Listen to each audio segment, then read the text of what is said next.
Време е да ги проследиме најновите случувања од Вардарскот и Квешкиот регион, Македонија, светот и спортот. Се уште главна тема е политиката. Јас сум Катерина Нацева, а ова се настаните на денот. Велес, Неготино, Свети Никола, Лозово со избрани градоначалници. Чашка, Демир Капија, Градско и Кавадарци ќе избираат на 29 октомври. Нови цени на нафтените деривати. Дизелот и Евросуперот БС95 поевтинуваат за половина денар. Можни предвремени парламентарни избори во Србија следната година.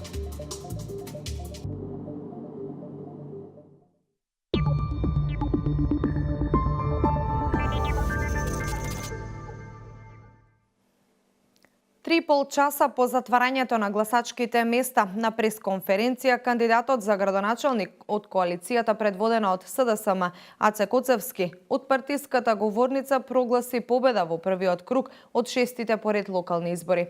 Првичните информации од Државната изборна комисија се дека Велес го доби градоначалникот во првиот изборен круг. Велешани застанаа зад концептот план за живот. Ова вчера вечер го соопшти кандидатот за градоначалник од коалицијата предводена од СДСМ Аце Коцевски. Тој прогласи победа во првиот круг од 6-тите поред локални избори. Јас ќе бидам градоначалник на сите граѓани на Велес, и на тие што ме гласаа, и на тие што не ме гласаа.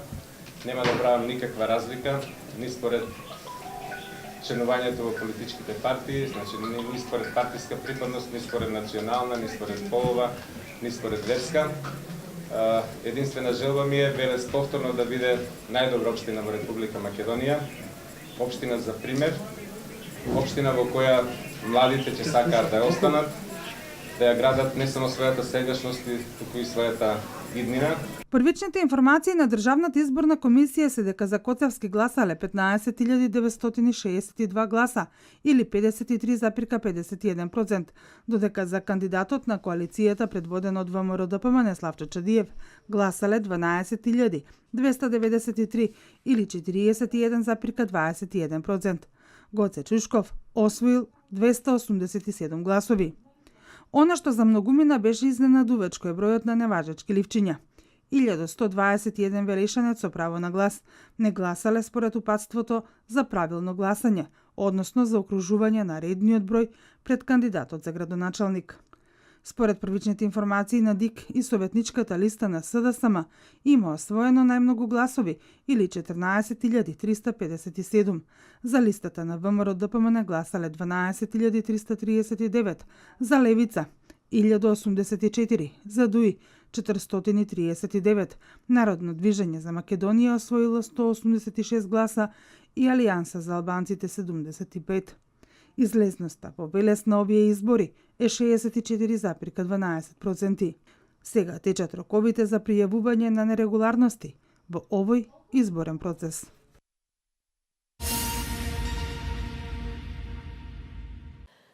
Во Велес вчера владееше целодневен полициски час воведен од страна на полициската власт на СДСМ. Велес вчера ги имаше најнеслободните, најнедемократските избори од кога постои независна Македонија, обвини од партиската говорница на Општинскиот комитет на ВМРО-ДПМН Петре Саздов. Аце Коцевски не го избра народот, него го избра партиска полиција во име на граѓаните, рече денеска на пресконференција Петре Саздов од ВМРО-ДПМН. Тој правејќи паралела со претходните избори, рече дека Велес не памети кога претходно гласале помалку од 30.000 граѓани, истакнувајќи дека на парламентарните избори во декември гласале 3.483 граѓани повеќе од колку вчера.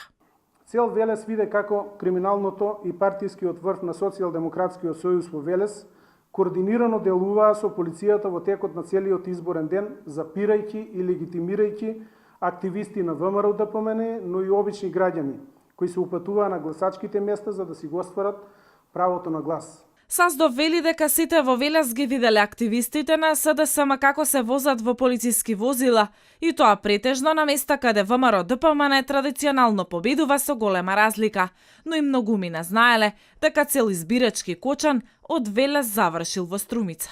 Покрај ова, цел кочан со изборен материјал е евидентиран дека наместо во Велес завршил во Струмица. Никој не знае колку гласачки ливчиња завршиле во Струмица, дали биле употребувани и каде завршиле. Наместо гласањето да се прекине, тоа продолжи како ништо да не се случило, како случај со гласачки ливчиња да завршат во друг град да е некоја мала работа и како да се случува вообичаено. Саздо вели дека ВМРО ДПМН во наредните денови ќе излезе со поконкретни и детални информации во врска со тоа што се случувало на изборниот ден во Велес.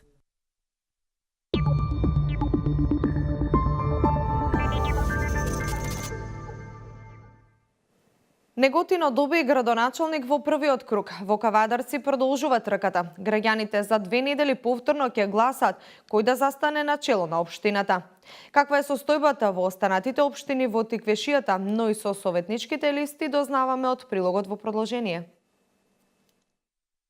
Во Неготино заврши битката за градоначалничката фотелја.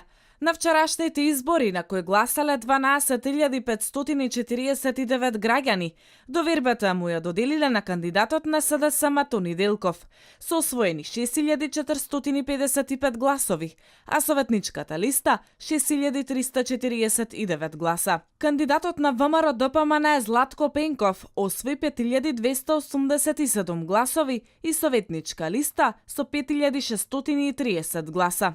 Независниот кандидат за оваа општина Ѓорги Ајтов освои 135 гласа, а советничката листа на група избирачи Сашо Николов имаше 471 глас. Дозволете ми од мое лично име и од име на Коалицијата за подобра Македонија, предводена од ВМРО ДПМН, да изразам огромна благодарност за огромната поддршка која што ја добивме на локалните избори 2017 година. Од мое лично име упатувам честитка за освоениот градоначалнички мандат на господинот Тони Делков. Му посакувам успешна работа. За мене, секогаш одлуките кои што ги носат граѓаните на општина Неготино се одлуки кои што треба да се почитуваат. Јас ја почитувам нивната одлука. Општина Кавадарци ќе оди на втор круг. Кандидатот на ВМРО ДПМН Митко Јанчев имаше 12.077 гласа, што беше повеќе за 595 гласа од кандидатот на СДСМ Бетијан Китев, кој освои 10.538 гласа. Кандидатката на ТМОРО Верица Арсова освои 165 гласа, а независниот кандидат Борис Давидов имаше 271 глас. Кога станува збор за советничките листи, мнозинството на општинскиот совет ќе го имаат социјалдемократите. Тие освоија 10.538 гласа. Со еден советник помалку ќе биде ВМРО ДПМН со освоени 9.146 гласа. Советничката листа на ТМОРО имаше 705 гласа, на Гром 1707 и група избирачи Ристо Сакалиев 1481 глас. Во општина Росоман излезноста беше висока со 79,50%, каде што исто така и овде ќе се гласа во втор круг.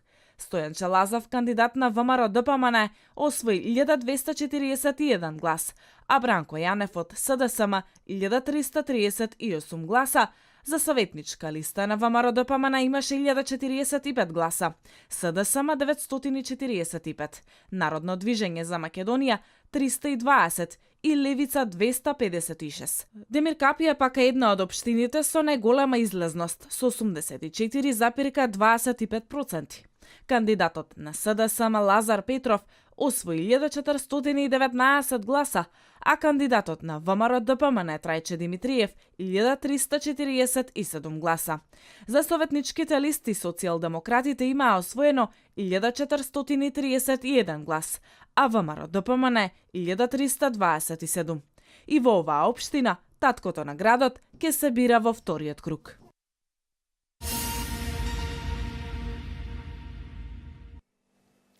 Резултатите од првиот круг од локалните избори Кавадарци го носи во втор круг. Кандидатот за градоначалник на општина Кавадарци од коалицијата предводена од ВМРО ДПМН Митко Јанчев преку соопштение изрази благодарност до граѓаните кои вчера вечер ја дале поддршката за него. Тој вели дека каков и да биде резултатот од вториот круг, тој понатаму ќе вложува во Кавадарци и за кавадарчани. Во изминатиот период работевме напорно и бевме фокусирани на вчерашниот ден. Првиот круг од локалните избори помина со резултат кој не носи во вториот круг во Кавадарци. Победата е наша, нино да стасуваше многу малку и да заокружиме уште во првиот круг, напиша во соопштението до јавноста Митко Јанчев, кандидат за градоначалник на општина Кавадарци од коалицијата предводена од ВМРО-ДПМН.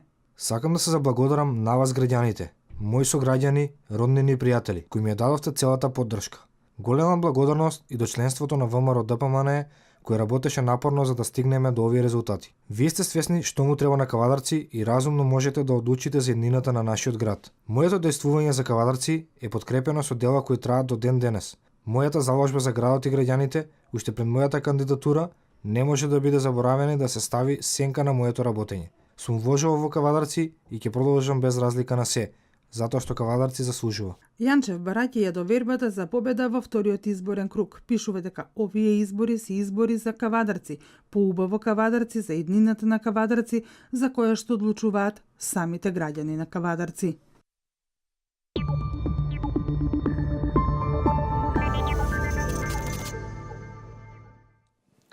Според потврдените информации дојавени од наблюдувачите и регионалните канцеларии на МОСТ, за време на изборниот процес биле забележани неправилности на неколку гласачки места, и тоа во општина Струмица и Газибаба биле забележани технички проблеми со изборниот материјал. Каде се од прилогот? Граѓанската асоциација МОСТ нотираше голем број нерегуларности во текот на вчерашниот изборен ден. Во нивниот извештај тие вела дека имало технички проблеми со изборниот материјал, проблеми предизвикани од неовластени лица, непочитување на постапката на гласање и проблеми предизвикани од гласачи. Според потврдените информации, дојавени од наблюдувачите и регионалните канцеларии на МОСТ, до 17:30 часот вчера биле забележани неправилности на неколку гласачки места, и тоа во Струмица и Газибаба биле забележани технички проблеми со изборниот материјал. Проблеми предизвикани од неовластени лица имало во Шуто, Оризари, Струмица и Кочани, а во село Горно Седларце, општина Боговиње и Струмица имало непочитување на постапката на гласање и проблеми предизвикани од гласачи.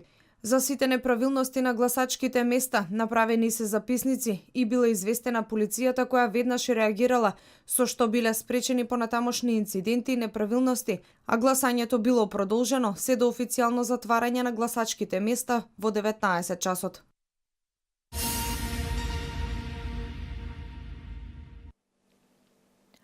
Аналитичарите анализираат дали е ова казна за политиките на ВМРО-ДПМН или награда за визијата на СДСМ за државата. Изборните резултати не беа прогнозирани од ниту една анкета на јавното мислење. Изборните резултати не беа прогнозирани од ниту една анкета на јавното мислење. Аналитичарите анализираат дали е ова казна за политиките на ВМРО-ДПМН или награда за визијата на СДСМ за државата. Ниту една спроведена анкета изминатиот период не предвиде голема победа на СДСМ и голем порас на ВМРО-ДПМН. Прогнозите беа неизвестни и тесни резултати во поголемите скопски општини и во градот Скопје, со исклучок на сигурна победа на СДСМ во општините Центар и Карпош. Според досега обработените 96,64% од гласовите од страна на Државната изборна комисија и според податоците објавени на нивната веб страница, кандидатите за градоначалници на СДСМ водат во 50 општини, на ВМРО-ДПМН во 9 општини, на ДУИ во 12, а кандидатите на 9 други партии и коалиции и од група избирачи водат во останатите општини.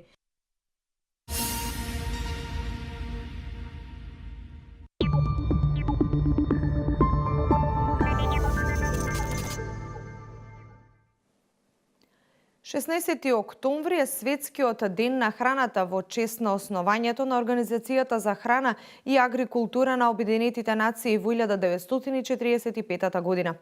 Темата годинава е променете иднината на миграцијата и инвестирате во безбедноста на храната и руралниот развој. Речиси 98% од светскиот глад постои во неразвиените земји. Приближно 1 од 15 деца во развиените држави умираат пред возраст од 5 години, најголемиот дел од нив поради глад. 10 држави кои постигнале најголем успех во намалување на вкупната бројка на гладни луѓе во Ерменија, Азербејџан, Бразил, Куба, Грузија, Гана, Кувајт, Свети Винсент и Гренадин, Тајланд и Венецуела. Следуваат вести од Македонија. Вложување во инфраструктурата, зголемување на регионалната соработка. Ова се само дел од актуелните теми по кои 150 бизнисмени од Словенија, Хрватска, Црна Гора, Босна и Херцеговина, Албанија, Србија, Косово и Македонија дебатираа на првиот ден од 6-тиот поред Самит 100. За да се надминат предизвиците мал пазара, голем одлив на стручен кадар, председателот Ѓорги Иванов рекол дека е неопходна политичка и безбедносна поврзаност со Европската унија и НАТО. Неопходна е економска и транспортна поврзаност затоа што високите транспортни трошоци ги прават нашите производи неконкурентни. ЕУ треба да ја стави Македонија на мапата на големите инфраструктурни проекти. За да бидете поуспешни, поврзувајте се, дигитализирајте се и трансформирајте се. За да бидете во чекор со времето, приспособувајте се на потребите на новите генерации и дигиталната ера. Бидејќи од вашиот успех во голема мера ќе зависи успехот на нашиот регион. Им порача Иванов на бизнисмените.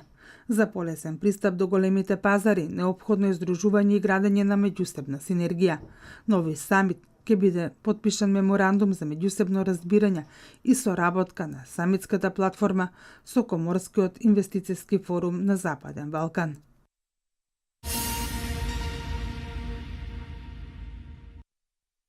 Нови цени на нафтините деривати, дизелот и Евросуперот 95 поевтинуваат за половина денар.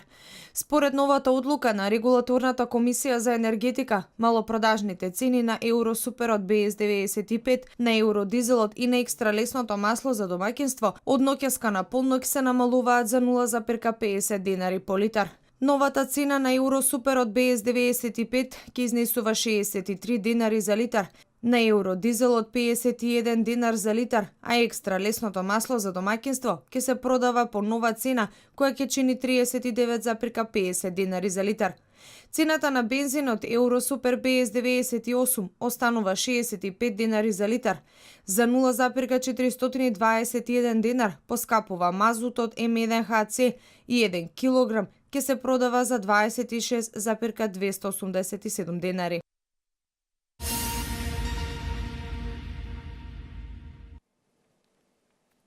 Војните морнарици на Јужна Кореја и САД денеска почна 5-дневна воена вежба по новите закани од Северна Кореја дека ќе лансира ракети кон американската територија Гуам. Морнарицата на Јужна Кореја денеска соопшти дека во вежбите организирани близу Корејскиот полуостров се вклучени борбени авиони, хеликоптери, како и 40 морнарнички пловила, меѓу кои и американскиот носач на авиони Роналд Реган. Северна Кореја ги оквалификува заедничките воени вежби на САД и Јужна Кореја како проба за војна. Свет во продолжение. До година во Србија можно е да има предвремени парламентарни избори, рекол српскиот председател Александар Вучиќ во интервју дадено за Вечерни новости. Слушам дека некои бараат избори, доколку инсистираат на тоа, нема да бегам од соочување. Не ги исклучувам изборите ако опозицијата изнесе релевантни причини. Вучиќ вели дека е задоволен од работата на премиерката Брнабиќ, имало зголемување на платите и пензиите, но и дека е разочаран од фактот што дел од тамошните медиуми се обидувале да ги омаловажат добрите резултати. Во интервјуто за Вечерни новости шефот на српската држава рекол дека ќе води единствена српска политика, во која странците нема да се мешаат додека е тој на власт.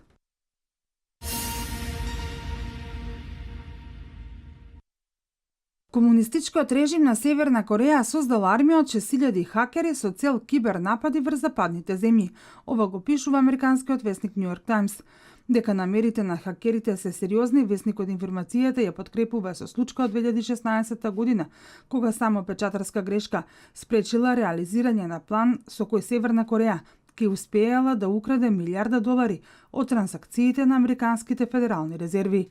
На сличен начин бил спречен обид за кражба на поголема сума на пари од Централната банка на Бангладеш, од каде сепак биле однесени $81 милион. Нью Йорк Таймс пишува дека позади компјутерскиот вирус од мај годинава со кој беше соборен системот на британското јавно здравство, сепак стојат хакерите на Северна Кореја.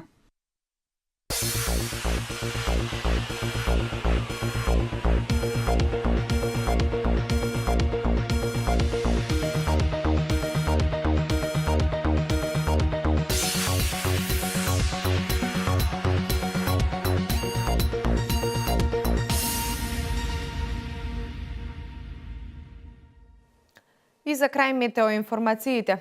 Од Управата за хидрометеоролошки работи информираат дека до крајот на неделава ќе преовладува сончево и топло време со температура до 29 степени. Максималните температури ќе бидат над просекот за овој период од годината. Минималните утрински температури ќе се движат во интервал од 3 до 11 степени. Преодно наблачување ќе има во петок, а позначителна промена на времето се очекува во почетокот на идната недела. Ова е последната информација во овој дневник. Јас ви благодарам за вниманието. Останете и понатаму со програмата на К1. Пријатно!